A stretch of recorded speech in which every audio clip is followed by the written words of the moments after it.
from last week or this week?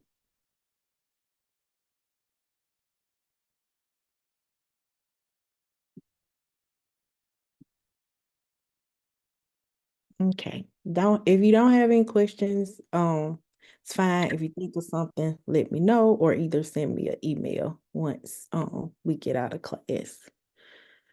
So let me share my screen with you all.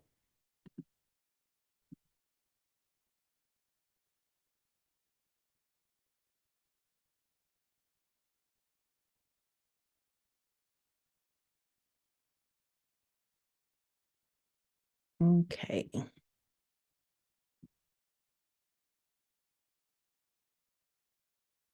Recording in progress. All right. So this week we are going to discuss radiation units and monitoring. So first we're going to get started with natural versus man-made radiation and talk about the difference between those two. So natural radiation is going to be radiation in the environment, background radiation. It's the average annual dose of that radiation is 3 millisieverts. So that comes from terrestrial radiation, which is radioactive material in the crust of the earth, which radon is going to be the highest contributor to that. You have cosmic radiation. This is radiation from the sun or the solar system. Also may be referred to as galactic. And then internal radiation. So this is radionuclides. Then we have man-made artificial radiation, and that's basically what our imaging produce. We produce that to do our x-rays.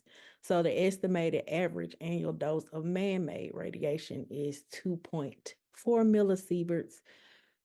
So part of man-made gives you 0.1 millisieverts, and the other part, which is medical exposure, makes up the other part, which is 2.3 millisieverts.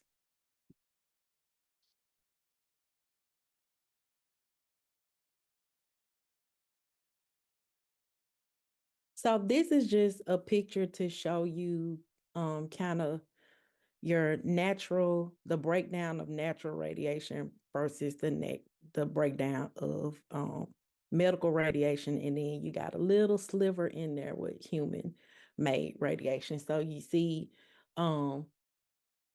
human radiation, occupational air travel, nuclear power plants, that makes up about 0.1 millisieverts. But when we go, and we just talked about this, when we go to natural, your radon is going to make up majority of that natural radiation. And your medical exposure, actually CT makes up the majority of medical exposure for radiation. So we got two reports from a group called the NCRP, and I think we'll talk more about them next week. So the NCRP is the National Council on Radiation Protection and Measurement. It's www.ncrp.online. It's actually a good website to look at because they give it's very informational, got a lot of information about dose and exposure. So two reports we want to highlight. So the number 93 from 1988. This report provided an assessment of the average exposure of the members of the U.S. population from all sources of ionizing radiation. And it stated that medical radiation contributed to about an estimated amount of 0.54 to the population. Then in 2009, we had NCR 160 come out, and it stated Americans were exposed to more than 7 times as much ionizing radiation from medical procedures. So you see from 1988 to 2009, that was basically an increase of 5 times. And that's, like I said, it's contributed to CT and the advancement of CT and the use of CT, because CT kind of started off as just doing head scans, and it has grown and evolved, and we scan everything under the sun in CT now. So just between those years, CT grew, the use of CT grew, so that's going to be your major contributing factor to medical procedure and medical exposure. Then we have the dosage by modality. Usually radiography contributes about 0.2 millisieverts, nuclear medicine 0.4, CT 1.5, and interventional 0.2.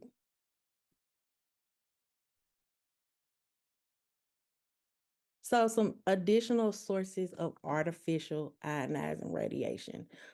Airport surveillance scanning systems, electron microscopes, and smoke detectors.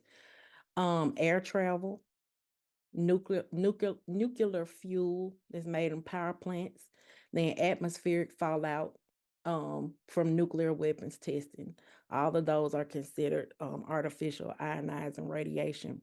But there's three natural disaster, human error natural disasters that we talk about this week. The first one is 3 Mile Island that happened in 1979. So what happened at 3 Mile Island? It was a partial meltdown of a reactor that released gases and radioactive iodine into the environment, and it happened in Harrisburg, Pennsylvania. Next one is Chernobyl, happened in 1986. This was an explosion of a reactor. It is the only one of 2 nuclear accidents rated at maximum severity. So it was a pretty bad nuclear accident that happened in Ukraine. And then Fukushima Daiichi, that happened in 2011. It was caused by a fallout from an earthquake and a tsunami that is happening in Japan. So they're actually still studying the effects from Chernobyl and Fukushima on the population, of kind of monitoring it and just looking at what is going to happen or what could potentially happen from that incident. All right, so background radiation, or background equivalent radiation time, I'm sorry. So that is an acronym for BERT. So I want you to put a pin in BERT because you will see BERT again. So I want you to remember and know what BERT is. So BERT is an acronym that we're given on how to communicate radiation dose to our patients. So it was invented or came up by the U.S. National Council of Radiation Protection and Measurements, NCRP. It's a way for us to compare medical dose to natural background dose. So when we have a patient, they ask us how much dose did they get, we can kind of use this way to kind of explain it to them. And based just off the annual U.S. population, approximately just from being around, walking around, our population gets about 3 millisieverts a year. Now, that's not going to be us because we have an occupational component, so we're probably going to have a little bit more than that. So basically what it states is, if your patient says, how much radiation am I getting from my chest x-ray, you can tell them that it's equivalent to 10 days of you just walking around, just regular being outside. So that's just an example. So you can see they break it down by several different studies that we do, and it kind of tells them an equivalent of time being exposed in a natural element. That's the best way you can explain it to them. Now, it does not imply radiation risk. It's only used for comparison. So you only use it to compare, to give them an idea of what their chest X-ray is to how much exposure they would have just out in the environment. Basically it emphasizes that radiation is a part of our environment. There's a lot of people that don't know that. Before I got into the field of radiology, I didn't really know that. But just kind of letting people know that basically you're kind of exposed to low levels of radiation just every day. I did not know about smoke detectors. I learned that a couple years ago. I did not realize they were on the list. It's easy for our patients to comprehend, but when we are explaining to them, we shouldn't say, "Oh, well, let me tell you about BERT." That's just an acronym to help us kind of better remember what we need to do and how we need to explain it to the patient. Because if we say BERT, they're not going to know what we're saying.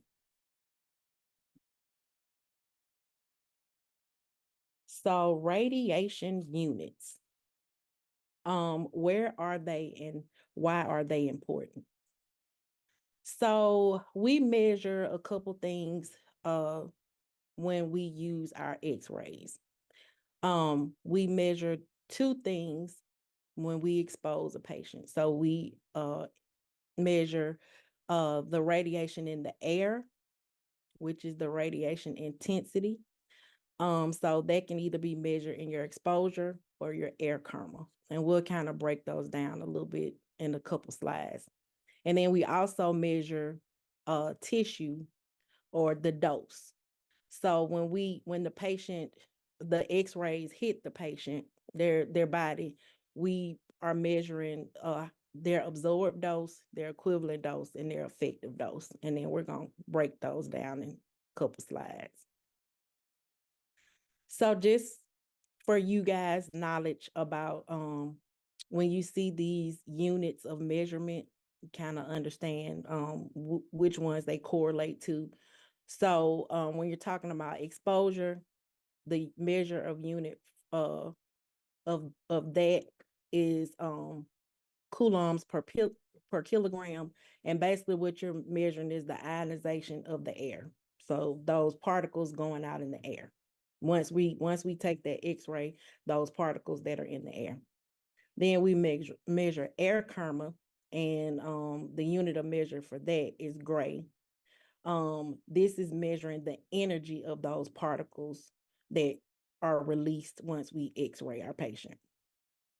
Then you have absorbed dose. The unit of measurement for that is gray, centigray or milligray, and it's the amount of energy per unit mass absorbed by the object. So once the X-rays hit the patient, how much they absorb, how much of that the X-rays they absorb, and that's going to depend on men versus women and body type and size.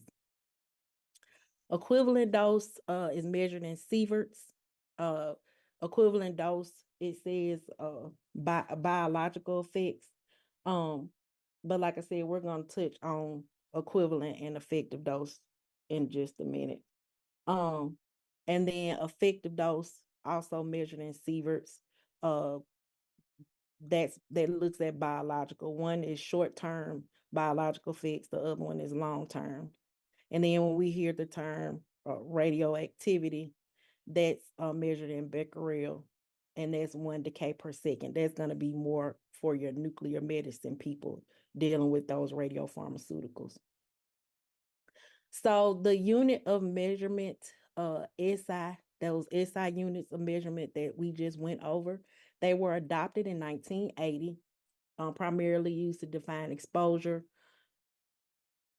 Some places still use some of the more traditional units, and some equipment readers have those traditional units. So, for example, like in fluoro, it may be rems per minute, but the SI unit is milligray per minute. But just know that the ARRT exam does ask you about SI units, and if it asks you about a unit of dose, it's going to use those SI units that we just reviewed.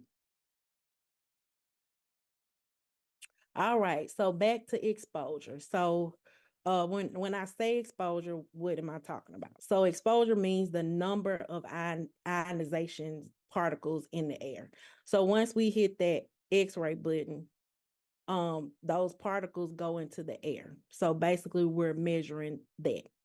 So this is really going to depend on the intensity of your beam, because if you have a stronger beam, more technique, you're going to have more ionization particles that's going to increase your exposure, or increase your dose exposure. So one way to kind of look at it is for these two pictures. So we do an exam and we use a lower dose. We're not putting as much technique in. Our particles aren't going to be moving as fast, and it's not going to be as many of them. So look at it from this box. So if we take an X-ray and we trying to hit a target, but we use low dose, we're not going to get a lot of particles because we're not using a lot of dose. But if we use a higher dose, it's going to create more of those ionizing particles, which is going to give us a stronger exposure. So you can see there's more particles in the box versus the box at the top. Exposure is measured in coulombs per kilogram. I think I said that on the table we looked at. Next is air karma. So air karma basically measures the energy of those ionization particles in the air. So once that X-ray is taken, it kind of measures the energy, how forceful it was. It's measured in milligray, and it's basically the kinetic energy release per unit mass. So that's what KERMA stands for, kinetic energy release per unit mass. One other thing that's related to air KERMA is DAP, which is dose area product. And dose area product is going to be the sum total of air KERMA over the exposed area of the patient's surface.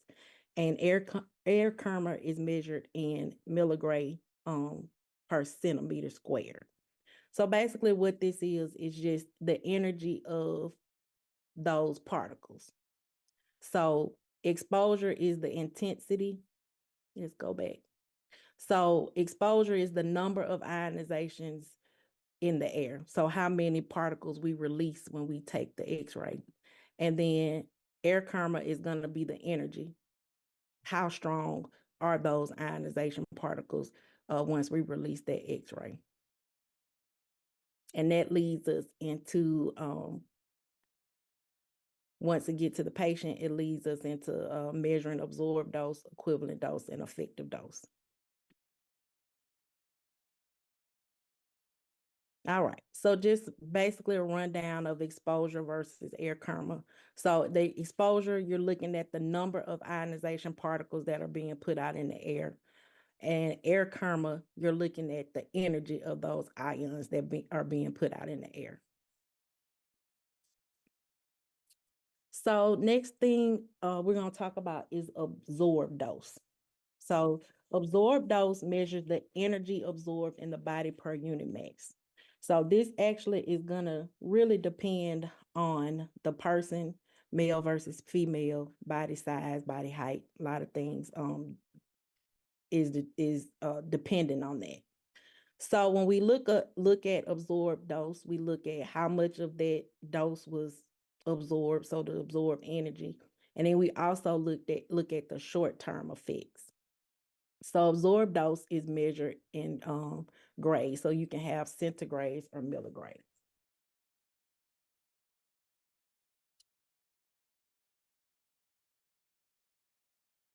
So with short-term effects with absorbed dose, so if somebody gets a large exposure at one time, then they can suffer short-term effects.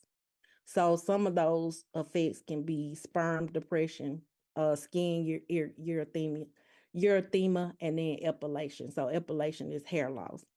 Skin erythema is basically redness of the skin. So these absorbed doses, short-term effect absorbed doses happen at 100 milligray. Sperm depression happens at 2,000 milligray. Skin erythema happens, and at 3,000 milligray epilation happens. And that's just if you get a large amount of radiation at one time.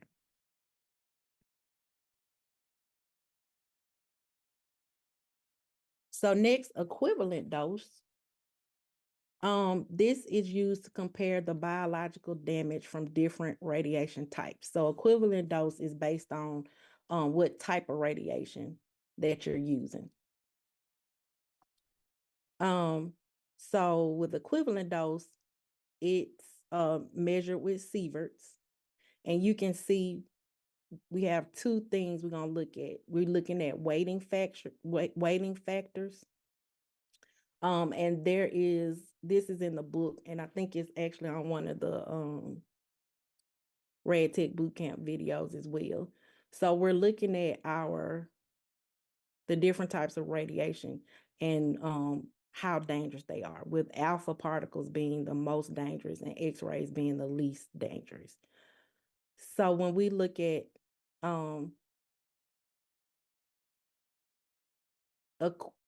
using equivalent doses, looking at X-rays versus alpha particles. So we see that our dose was 1 milligram or 1 gray. I'm sorry, I don't know why I'm thinking about milligrams. 1 gray.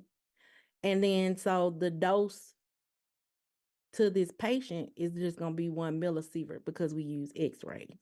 But if we use alpha particles and we give the patient the same dose of 1 gray, their equivalent dose is going to be 20 sieverts, and that's because of the type of radiation that we're using.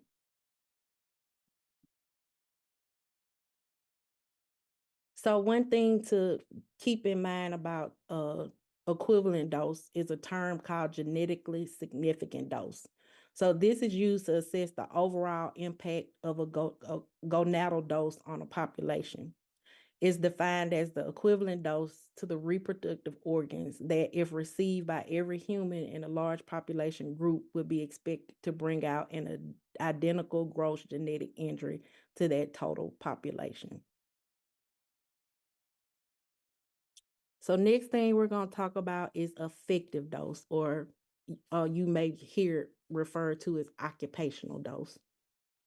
So effective dose is used to compare the risk associated with different medical imaging exams.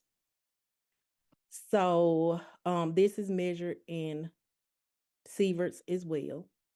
And an example of this is, so we do a study on the brain. We give the patient 10 milligrams, and the effective dose is going to be 0.1 millisieverts.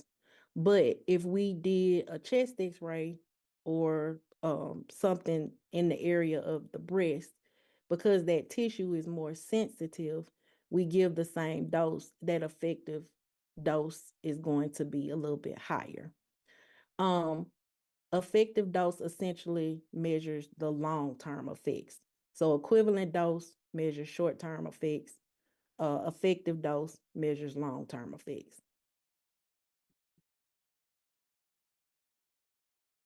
So one term to remember with effective dose is collective effective dose, and you may see it they have the letters or COLEFD to kind of for you to see how it's shown, the collective effective dose. It represents an attempt to describe the radiation exposure of a population or group from low doses of different sources of ionizing radiation. So an example of collective dose and how it will be calculated. So if we had 200 people and they receive an average effective dose of 0.25 sieverts, the collective effective dose is going to be 200 times that 0.25. So it will equal 50 person sieverts. So that's going to be the collective effective dose of those 200 people, about 50 sieverts.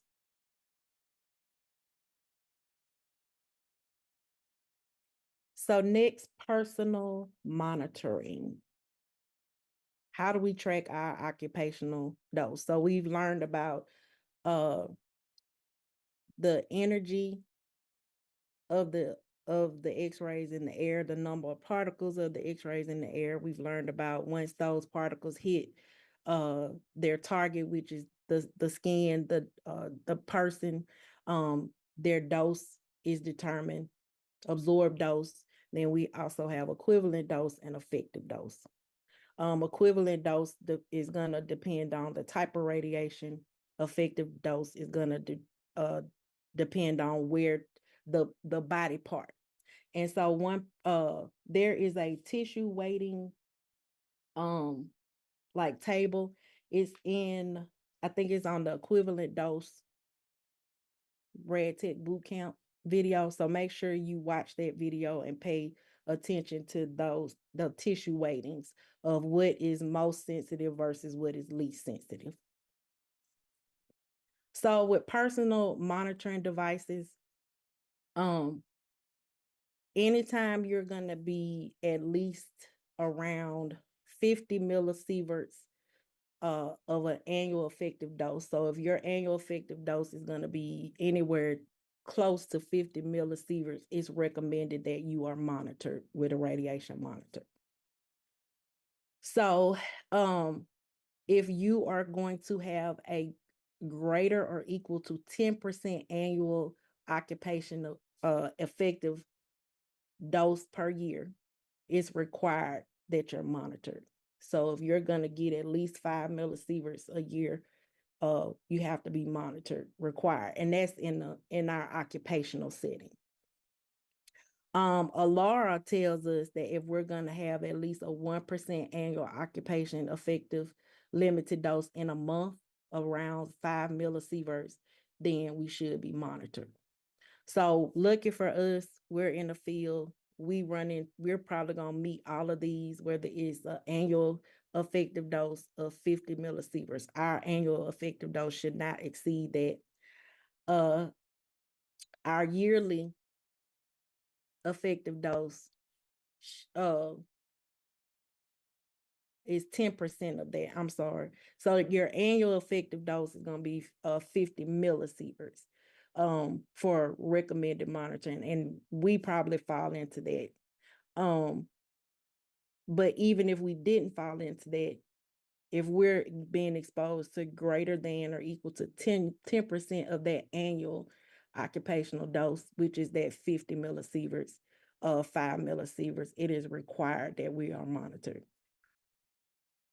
So with our dosimeters, it indicates our radiation exposure, working habits, and conditions, because those are only supposed to be worn at work.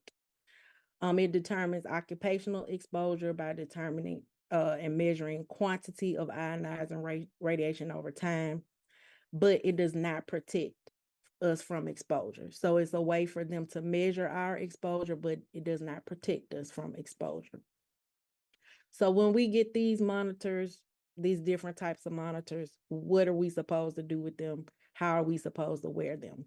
So if you just have one primary monitor, it should be worn outside of your lead apron at collar level. And that's to track the dose for your thyroid, head, and neck. So if you have just one monitor, personal dosimeter, it should be worn outside of your lead or outside of your shirt at collar level. For some reason, if you have two personal dosimeters, sometimes people who work in surgery and IR, they may have two personal dosimeters if they're in an area that tends to use a lot of radiation. So you'll have your one at collar level, and then you'll have a second one at waist level. And then if you become pregnant when you are working in radiology, you will have a secondary embryo fetal monitor. So you'll wear your monitor at collar level, your primary monitor, and then you'll wear your second monitor at waist level. And it's always going to be outside of the lid. So some common monitoring devices, you guys look at these pictures, you may have seen some before. This bottom picture is what we use at my facility. So you have what's called an optical stimulated luminescence dosimeter, or OSL. That's this top one. It is more common. It can be worn 1 to 3 months or even a year. Usually people, I thought you wear dosimeter under the apron for pregnant technologists. Let me verify that. I thought it was on the outside, but you may be right. It may be on the inside. It's been a long time since I had to wear one of those, probably over 15 years. So let me double check that. You might be right, Jose. Thank you for correcting me. But your OSL dosimeter, it can be worn 1 to 3 months or a year. I know at my facility, we would get them every month. We got a new radiation safety officer. He's gone to, I think every 3 or 6 months. With monitoring, we got a lot of people who are not really happy about that, but it just depends on, your radiation safety officer and how they choose to handle the program. They have parameters that they can, they can use to determine whether you're going to do 1 month, 2 months, 3 months, or even a year. And then you usually have a control badge that comes with your badges. So control badge is a badge that's included to just track radiation on when they're mailed, so en route to you. So these are they usually come all together, they're mailed, and they put a control badge in there just to see if there's any that is exposed to any radiation. Also they usually keep a control badge in they do keep them in your area.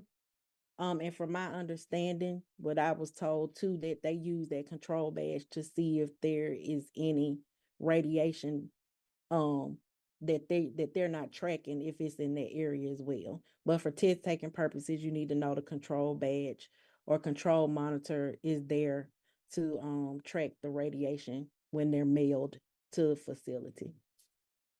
Then you have a direct ion storage, or DIS dosimeter. This is going to be your newest electrotype. This is the DIS dosimeter, and this is our OSL dosimeter one at the bottom. This is one of the more common ones right here at the bottom. And then you have a TLD, which is a thermoluminescent extremity ring dosimeter.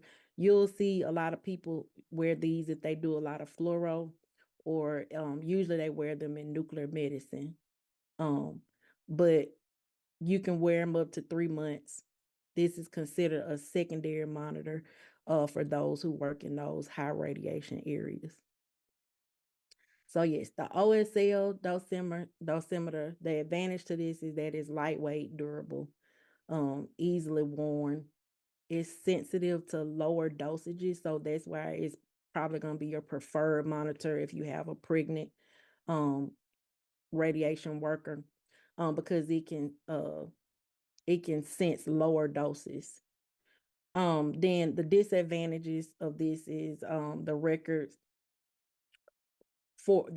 of the exposure is only to the area of the body. So if we wear it at our collar level, it's only going to be looking at that area of the body. That's where the reading is going to be from. Cannot be read same day. Must be worn regularly. So direction storage dosimeter. Direct ion storage dosimeter. So these are newer dosimeters. I've actually never seen dosimeters like this before. So some advantages: it is lightweight, it's durable. You do have instant access to your dosage. Disadvantages: must be worn regularly. I don't think that that's a disadvantage because I think we should be wearing them regularly to monitor our dose. One thing with either the OSL or DIS dosimeter, you always want to make sure that you leave your dosimeter where you work. You don't want to take it home. You don't want to leave it in the car because we talked about solar radiation. It can cause your dosimeter to give an inaccurate reading if you take it somewhere you're not supposed to. So that's why they tell you to leave it at the facility so it comes you have more of a accurate dose calculation. Now I will tell you I am bad about taking my dosimeters home with me, and that's a habit that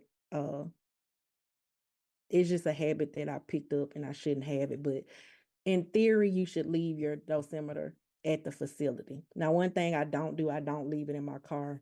Usually I leave it's in my purse with my badge, because I clip it onto my badge. So I usually bring it home with me, and it just basically transports with me from home to work. But you're supposed to leave it at the facility so you can get the most accurate reading, and it's not picking up on that outside radiation that you may be exposed to. Lastly, the TLD. The advantages of this is small, lightweight. It has LIF crystals that interact the same manner with human tissue. It's accurate and reliable for hand exposure, so it's reusable, can be worn up to 3 months. Disadvantages of it is the thermoluminescence readings will be lost with careful recording, and read cannot serve as permanent legal record of exposure. Another disadvantage of these is that they're easy to lose. You have it on your finger. I've lost one before. You have it on your finger and it's kind of like, it comes off and you may not even realize that it came off. So that's one other disadvantage to it as well.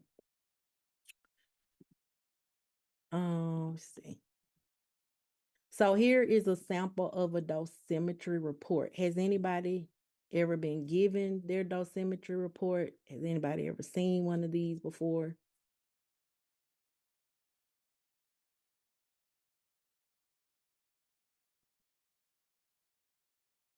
Okay. So for the people who have not seen one before, if you work at a facility, I would ask, um, if and they may keep it electronically now. My facility, we still use the paper ones, but they may be doing it, your facility may do it electronically. But you're supposed to get one every month showing you your dose. um and it very well may look a little bit different. It depends on where you get your monitors from. This is from Landauer. And if your facility purchases monitors, your personal dosimeters from them, it's probably gonna look a little bit different. I would encourage you, if you've never seen it, just to ask about it. Just to give you an idea, if there was an issue, I would tell you that your radiation safety officer does monitor you. So if it was any reason that one of these readings came out high or higher than normal, they would come talk to you about it, and they'll get a plan together of how they can, reduce that dosage to you. And they can find out, oh, maybe it's an inaccurate dose because I took my dose home, it sat in the car in the middle of the summer for 3 days and I forgot it was in there. So it's always good just to ask. When I left my job at the imaging center, they gave it to me, but my job after that didn't. Yeah, some people are very vigilant about it. It just depends on who you have as a radiation safety officer about your dose. But as technologists, I would just ask. It should be provided to you. It's nothing that that you can't see. And if you have questions, that your radiation safety officer should be able to kind of sit down and go over it with you. But it is something that you have the right to know about and the right to see. They probably just haven't, for the people who had never seen it, they probably just never gave it to you because you didn't have anything to worry about. But it's always just to have good to just to have an idea of what your overall dose is, whether it's yearly, monthly, or over a longer period of time. Usually if you work at two separate facilities, you'll have a monitor for each place. Um, and you should get a report from each place as well. Just make sure you don't mix up badges. Take one badge with you to the one facility and the other badge with you, because that could possibly cause a inaccurate reading as well. Do you know how we can find a radiation safety officer? So your facility, you can ask a supervisor. Your facility should have somebody who is over your radiation safety. You may be, if you're like at an outpatient facility, they may they may that person may be at the bigger facility and they're kind of responsible for the whole program. But you should have somebody there. Should we be keeping our record? You can if you like to. I know I kept mine. I like to see mine when I was being monitored as a pregnant, when I was pregnant. So I wanted to see mine when I was pregnant, just to make sure. Now in my facility, our radiation safety officer, once we declared our pregnancy, she didn't make us go to, we couldn't do any fluoro and we could not go to surgery. Now, some facilities, some bigger hospitals, they make their technologists still do those procedures while they're pregnant. They monitor them heavily. But at my facility, once you declared your pregnancy, you could not do fluoro and you could not go to surgery. Let's see. Do LMRTs get a report? Do y'all have badges? Are you issued badges at your facilities? If you are issued a radiation badge, that badge should produce a report. Yes. So if you have a badge, there should be a report that goes along with that badge. And it's just a matter of asking your supervisor, um, because it should be somebody that comes around and collects them and switches them out. And you can ask that person. If it's your supervisor, you can ask them, but they should be able to point you in the right direction of where to get it.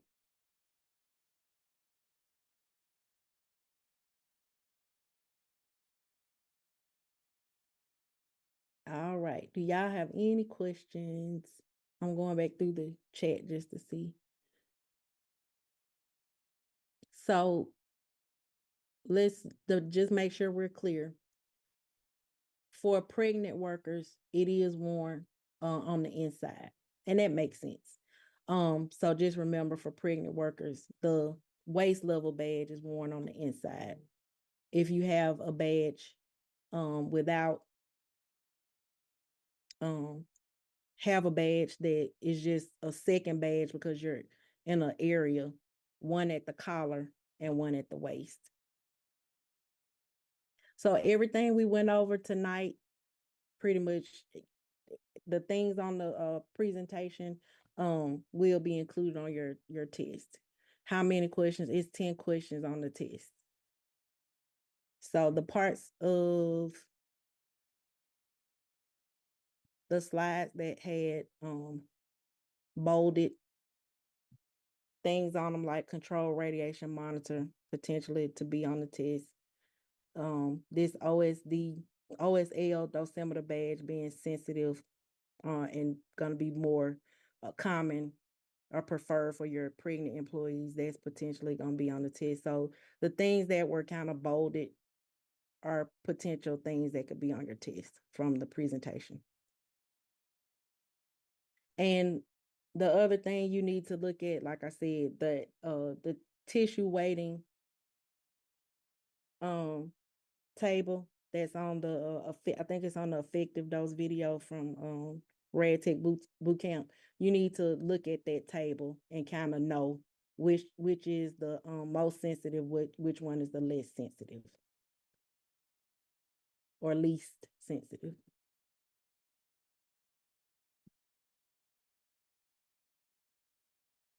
All right. Do y'all have any other questions?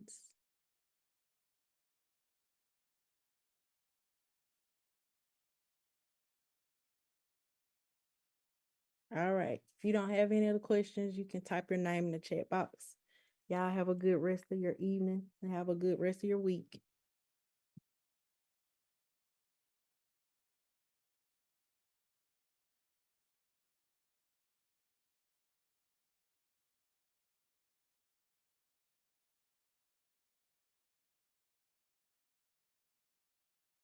Recording stopped.